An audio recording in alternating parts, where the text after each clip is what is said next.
Russ. Yeah, I'm back out on the road again. Yeah, what am I riding today?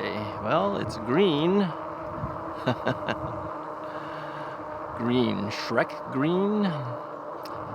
No, this is neon green. Neon green. Did I tell you guys I helped name this bike Neon Green? I did, in case you don't know. Anyway, yeah, we're on the Magicycle Deer 26-inch. Yeah. You know, this bike was squeaking for a while, remember that? Let me bounce up and down here. Not much squeak at all at this point, like nothing. So what happened? Well, you know, I told Magicycle that my Deer 26 was squeaking. Every time I hit a bump, I'd hear a squeak. So we all kind of figured it could be the suspension. Yeah, the spring in the back, right? So they sent me another spring, and I finally changed it out. Sorry, Magicycle, it took so long to do it, I know. But I finally changed it out. Yeah, it still squeaked. It wasn't the spring. It was not the spring. Yeah, that spring was fine. Yeah, so don't worry so much. It wasn't the spring. What it seems to have turned out to be was actually, you know, there's a hinge point. I'll show it to you. We'll find a spot where we can pull over. I'll show you what I did. There's a hinge point where the bike kind of folds in half once you take the spring off, right? All right, let's stop here. So many cars and everything. Let's make sure everyone's going where they're going. All right.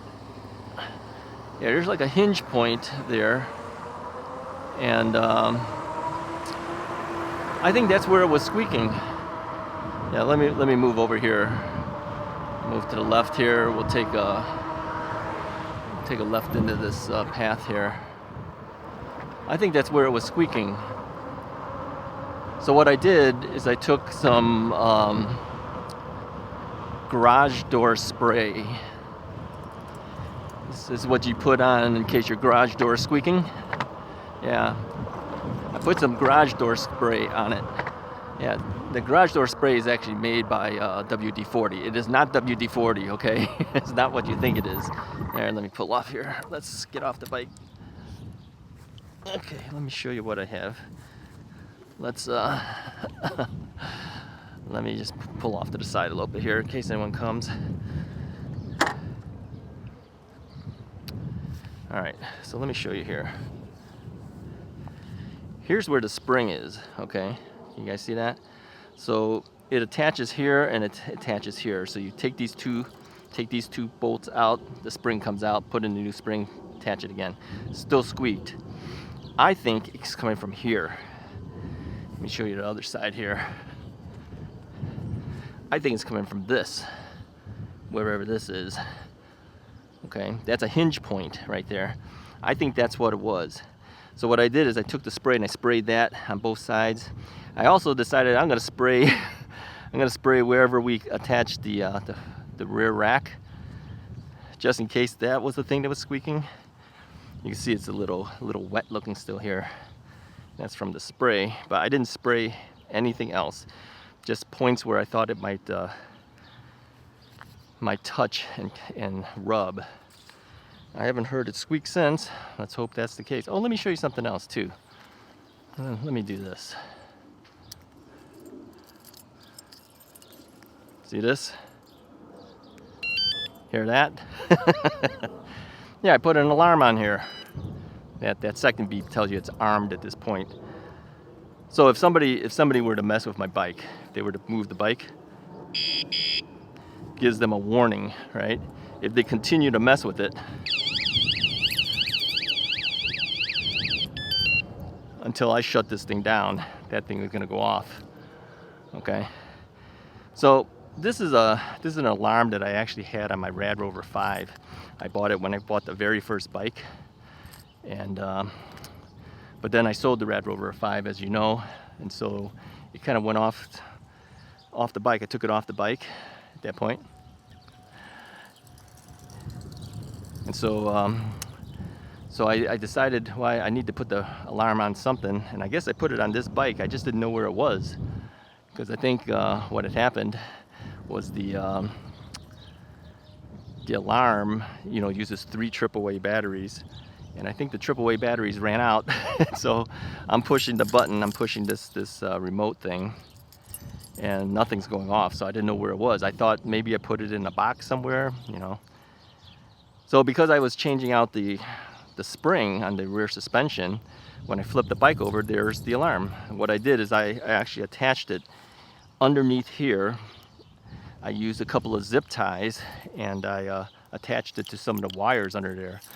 So unless a person knows it's there and they flip the bike over to cut that alarm box out of there and then break the alarm box, that alarm's going to keep going off until somebody either shuts it down or until those batteries are taken out of it. So the thing is that you have to hide it, right? Some people hide it underneath their saddle. You know, they'll just put it underneath here. That's too easy to get to. Put it underneath there so they can't get to it. Find a place that they can't get to. And you don't want to hide it inside something, because then it just cuts down the audible alarm, right? So I decided to take the cheapy chain lock I had that was actually given to me for one of the scooters that was given to me, and I said, well, let me just leave it here so I can use this as my mailbox delivery and pickup stuff. All right, then I can chain up the front tire to the bike, and then I can just arm the alarm. So if anyone messes with the bike, I'll hear it. And I put it right in front of that PO box with the window, so I can see it, and now I can hear it, and then it'll be locked as well, so no one's taking this bike. All right, I think this will be my pickup for PO box stuff. So turn that alarm off. So here's what I'm going to tell you guys: get an alarm for your bike. Okay, I'll put an affiliate link in the description of the video. It's always there, it's just people don't know it's there. But if you look in the description of any of my videos, you'll see a whole bunch of Amazon affiliate stuff, right? Go there, look for bike alarm, and get yourself one, okay? It costs $17.99 on Amazon. It's worth the $17.99. I mean, even if you just left your bike for a short time, you didn't lock it up, at least this way, if anyone messes with the bike, they move the bike, it's gonna go off. And that's just a warning so that you know that something's happening, okay?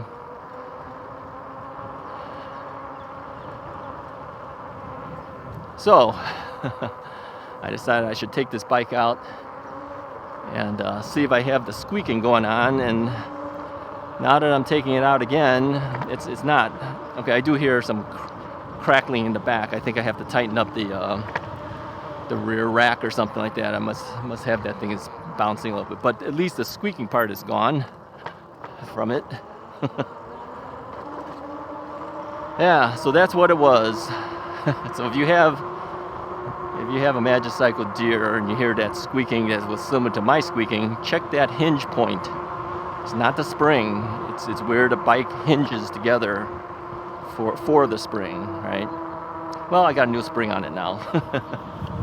I don't think the old one was bad anyway, so now I got an extra spare part for a spring in case anything ever happens to this spring.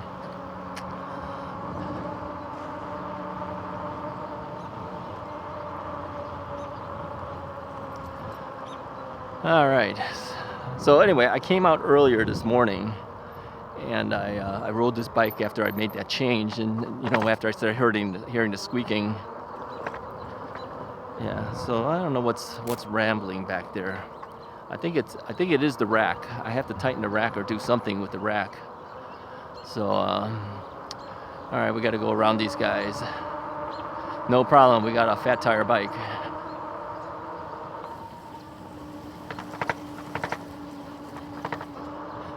And this is why we like the fat tire bike. Yeah, you go up on the grass if you have to. It's not going to be anything to you. It's going to be a piece of cake. Why do they call it a piece of cake? I keep wondering how these expressions come about. Is it as easy as a piece of cake? How easy is that? I don't know. It's like the other day I was saying, it's raining cats and dogs. How did that expression ever come about? Cats and dogs? You ever seen any cats and dogs being rained? I haven't.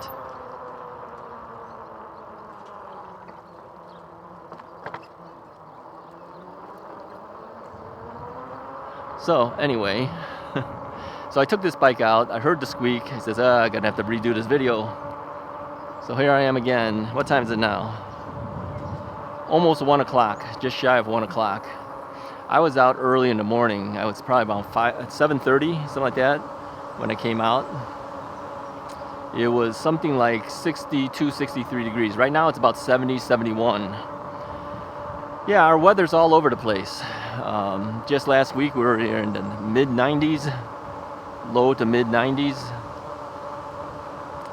Now we're down to 70 something degrees. Hey, I'll take the 70 degree over the 90 degree any day.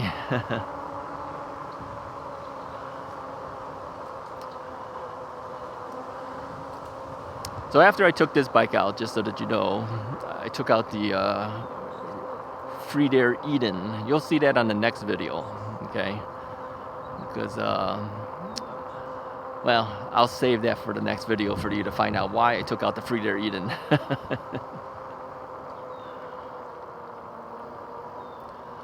All right, we're gonna have to get around these people. I think what we're gonna do is we're gonna cheat again. We're gonna go down this way because I don't want to deal with all the other bike riders that are on the path.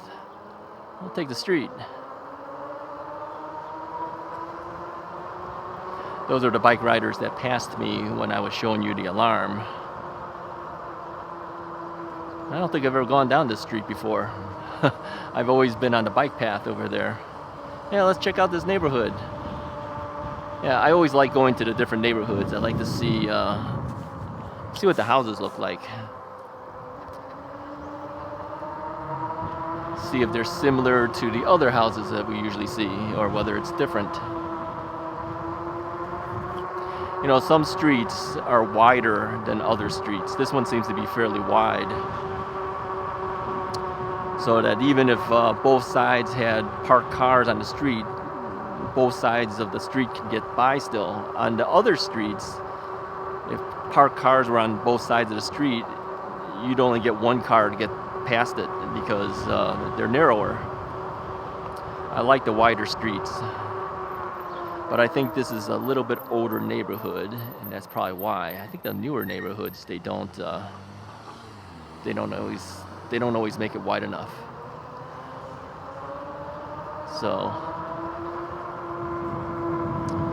yeah, how's my battery doing here? 58%, we're good. It's less because I took it out earlier this morning. I didn't get a chance to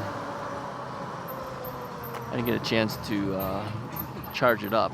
I usually will not charge up the battery right away. I'll wait a little bit because you know the battery's warm after it's been used for a while, and I think charging it up right away probably not a smart move.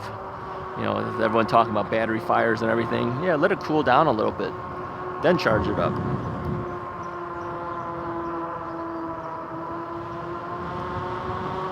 Yeah, nice and cool, man. I really like it. Hey, I'm not wearing black either. You might notice my sleeves kind of bluish.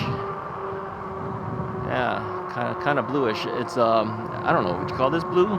Turquoise? What color is this? I don't know exactly what shade of blue. No, it's another UV protection type of cloth.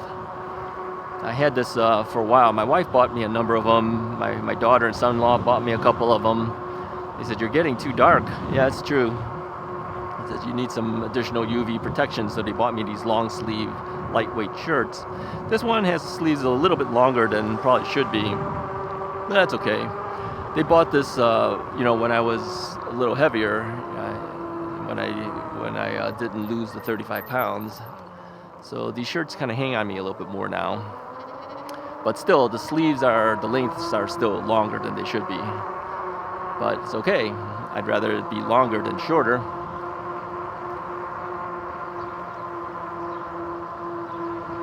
All right, by now you probably would have seen the review on the smartwatch that I did. Trying to figure out when these particular videos are being released. So I think the smartwatch would have been released by now. I'm not wearing it right now, but I am wearing another device, which I can't tell you about. Can't tell you about that until I release that device review. So yeah, I decided to take on some of these products to review because, you know, I've been more concerned lately about my health and everything like that since the diabetes diagnosis, and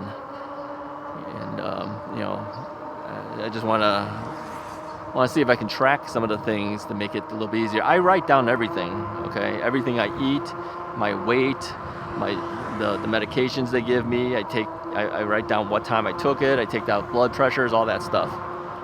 So having the watch and having some availability of things like, you know, your heart rate and blood pressure and all that, it's good. I know people are going to be saying that the blood pressure thing is not accurate, but it still gives you a rough idea. I mean, let's say it's way off. Even if it's way off, you take that measurement the next day, it should be way off by about the same amount, right? And then you do it the next day, it should be way off by the same amount. So when you see it vary, that's when you know there's something going on.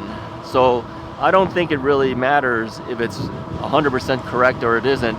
As long as it's consistent in doing it, then I'll know whether I'm higher or lower than I usually am. Does that make sense to you guys?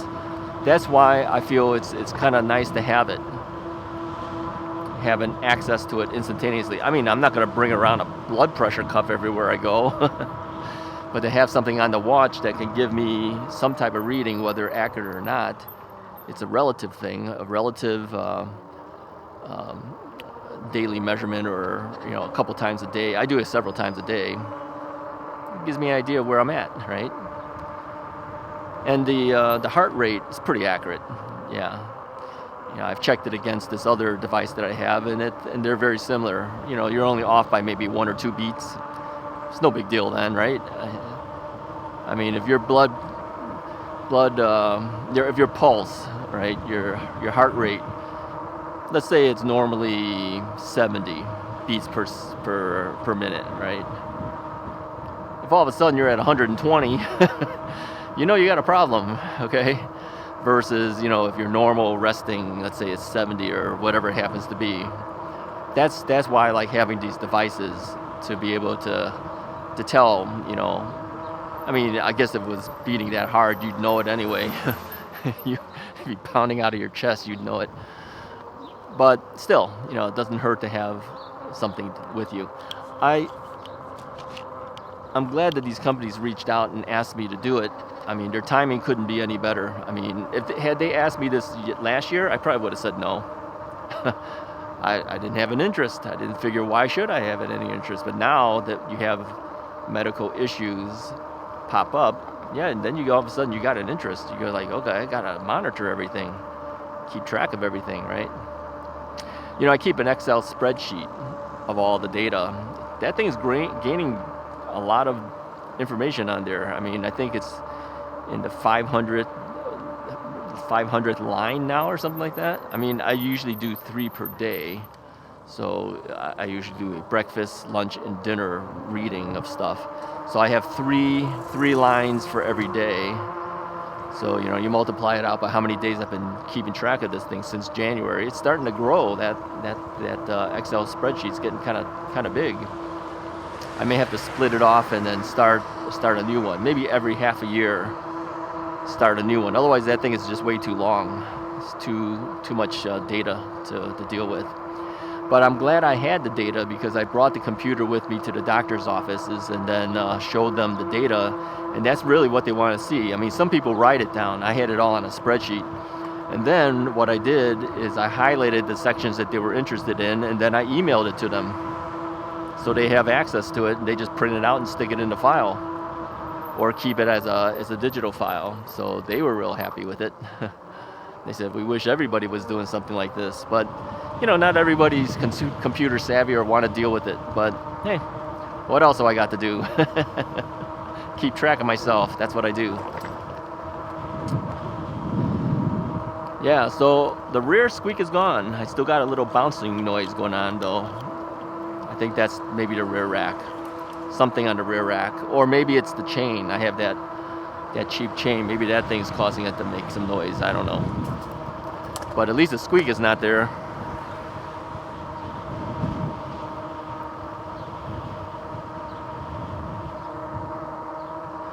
By now, too, you would have already seen the new Ocelot Pro 2.0 review.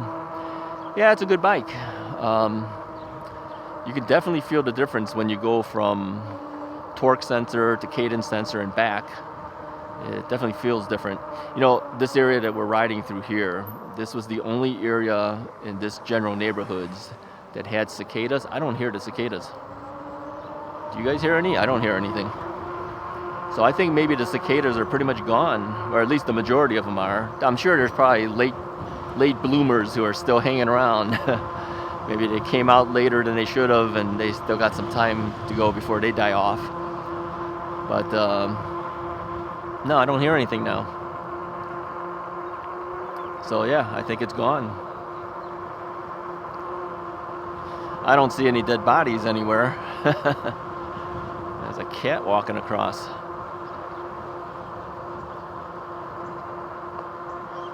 Yeah, no, I don't see any cicada bodies anywhere. Let's turn here. My brakes are squeaking a little bit in the back. I'm not spraying that, folks. Don't spray that. People have said that if you take alcohol and do it, it might help. I don't know. Some people have told me not alcohol. They make special brake fluid, something or other. Is that just alcohol? Could be. I don't know. Hey, if you know, let me know. You know, the brake pad cleaners, stuff like that. Is that good to do? Have you ever tried it? Has it helped you? Did it stop a squeak? I don't know.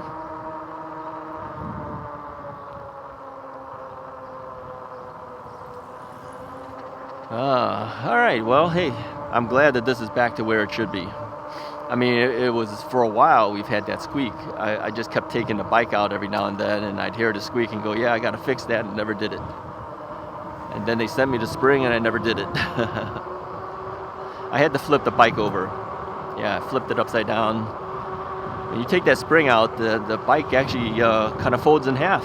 Yeah, kind of folds in half. It's right at that pivot point where it folds. So after that spring went back and it still was there, I said, then there's only one thing it could be. It's got to be the pivot point. Metal rubbing against metal or something like that. So yeah, after spring, it seems to have solved the problem.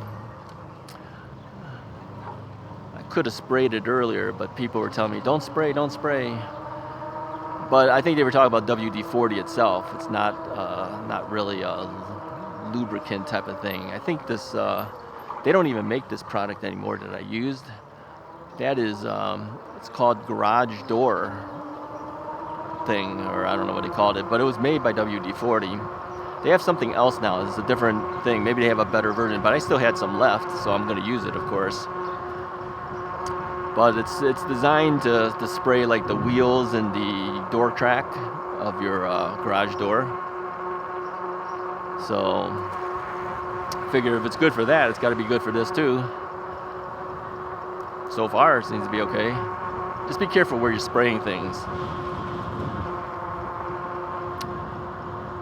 Alrighty, I think that's about all I need to say for today.